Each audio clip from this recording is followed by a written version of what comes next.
పోలీసుల పనితీరుపై AP high court ఇంతలా ఘాటైన వ్యాఖ్యలు చేస్తూ డీజీపీ నిద్రపోతున్నారా, పోలీస్ శాఖను మూసివేయచ్చు కదా అనేటటువంటి వ్యాఖ్యలు చేయటం ఇప్పటి వరకు ఎవరూ కూడా చూడలేదు.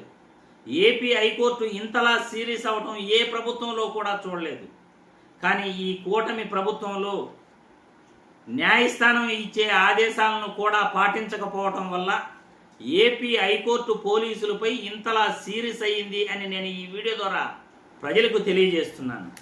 న్యాయస్థానం ఇచ్చే ఆదేశాలు పాటించకపోతే మన భారత రాజ్యాంగానికి, చట్టాలకు ఇక గౌరవం ఏముంటుంది? చట్టాలు ఎందుకు, న్యాయస్థానాలు ఎందుకు? ఎవరు ఇష్టం వచ్చినట్లు వాళ్ళు వెళ్ళిపోతాము అంటే ఇక ప్రభుత్వాలు కూడా ఎందుకు?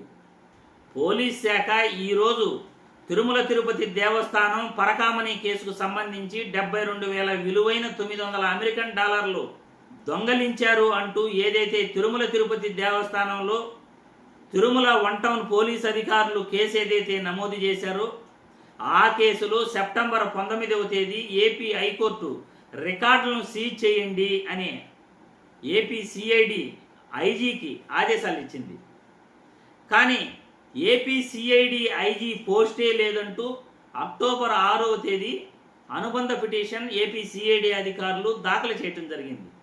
సెప్టెంబర్ 19వ తేదీ హైకోర్టు ఆదేశాలు ఇస్తే అక్టోబర్ 6వ తేదీ వరకు అనుబంధ పిటిషన్ దాఖలు చేయకుండా సిఐడి ఐజీ పోస్టే లేదు అని చెప్పటం ఇది పోలీస్ శాఖ యొక్క నిర్లక్ష్యం, కోర్టు ఆదేశాలను లెక్క చేయకపోవడమే. ఐజీ లేనంత మాత్రాన మరొక అధికారి ఆ రికార్డులను సీజ్ చేయొచ్చు కదా, కోర్టు ఆదేశాలను పాటించవచ్చు కదా అని ఏపీ హైకోర్టు ఘాటైన వ్యాఖ్యలు చేసింది. సిఐడి ఐజీ పోస్టే మీరు లేదన్నప్పుడు గతంలో కొన్ని కేసుల్లో మేము తీర్పులు కూడా ఇవ్వటం జరిగింది. అప్పుడు ఉన్న ఏపీ సిఐడి ఐజీ ఇప్పుడు ఎందుకు లేరు అని హైకోర్టు ఘాటైన వ్యాఖ్యలు చేయటం జరిగింది.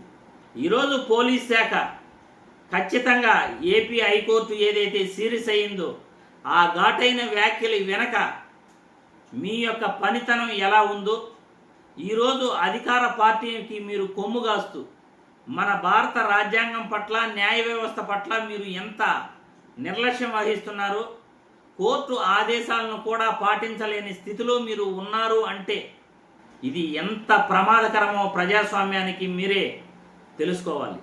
తిరుమల తిరుపతి దేవస్థానం పరకామణి కేసుకు సంబంధించి 72,000 విలువైన $900 దొంగలించారని తిరుమల 1 టౌన్ పోలీసులు కేసు నమోదు చేసినప్పుడు ఆ కేసుకు సంబంధించి రికార్డులు మాత్రమే మేము సీజ్ చేయమని చెప్పాం, కేసును దర్యాప్తు చేయమని మేము చెప్పలేదు కదా. అలాంటప్పుడు మీరు మా ఆదేశాలను పాటించాలి కదా. సిఐడి ఐజీ అనే పోస్టే లేదు అని అనుబంధ పిటిషన్ దాఖలు చేయటం ఏంటి?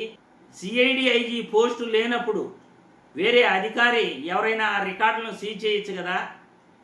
రికార్డులు సీజ్ చేయకపోతే సాక్ష్యాలు తారుమారయ్యే అవకాశం ఉంది కదా. మేము ఇచ్చిన ఆదేశాల వెనక పరమార్థం అర్థం చేసుకోకుండా మీరు ప్రభుత్వానికి ఒత్తాసు పలుకుతూ ఎవరి కోసం మీరు పనిచేస్తున్నారు? డీజీపీ నిద్రపోతున్నారా? అలాంటప్పుడు మా ఆదేశాలు పాటించలేనప్పుడు పోలీస్ శాఖను మూసేయచ్చు కదా. మరి పోలీస్ శాఖ ఎందుకు అని ఏపీ హైకోర్టు ఇంతలా ఘాటైన వ్యాఖ్యలు ఏ ప్రభుత్వంలో కూడా చేయలేదు, నిన్న చేయటం జరిగింది. పోలీస్ శాఖ ఏపీ హైకోర్టు చేసిన ఘాటైన వ్యాఖ్యలకు నిజంగా మీ పోలీసుల పనితీరు పట్ల అధికారం అన్నా, చట్టాలన్నా, న్యాయస్థానాలన్నా ఎంత బాధ్యత ఉందో మీకు మీరే తెలుసుకోవాలి.